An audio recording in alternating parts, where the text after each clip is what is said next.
Почитувани граѓани, навистина е прекрасен Охрид во секое доба од годината, посебно кога ќе прошетат со овие млади луѓе овде по Охридската чаршија.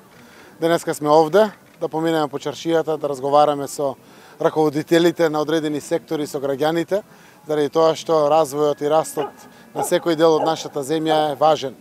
Делот на туризмот е една од гранките кои што партиципираат сериозно во нашиот бруто домашен производ и затоа растот кој што го возможуваме во туризмот е нешто на кое што се радуваме и веруваме дека ќе биде дополнителна иницијална каписла за уште поголем развој на туризмот во периодот кој што предстои пред нас.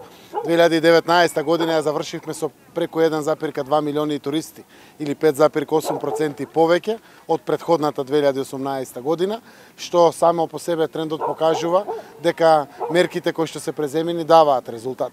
Секако не само преку мерките за поддршка на внатрешниот туризам, односно сиромашните граѓани кои што им беше овозможено да имат можност да летуват во текот на годината заедно со своето семејство, туку и обезбедените нови дестинации до Охрид, до Скопје, сето тоа го возможува. Веруваме дека преку еден добар план за развој на туризмот во цела земја, посебно во Охридско-Струшкиот регион, ќе овозможиме дополнително екстензија на туристичката сезона, која што е многу важна за Охрид. Сите мерки кои што досега ги развиваме се дополнително привлекување на вниманието на нашите граѓани, на соседите, па и од цела Европа и би рекол од светот, за почесто да ни го посетуваат Охрид. Така да во тој дух економијата продолжува да биде нешто на кое што ќе бидеме целосно преокупирани.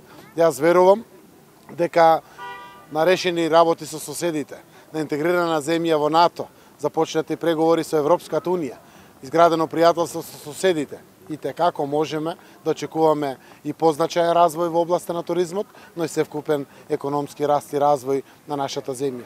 Верувам дека Охрид ќе напредува како и сите други градови во Македонија, за да можеме да кажеме дека сме успеале на тоа на што се целиме.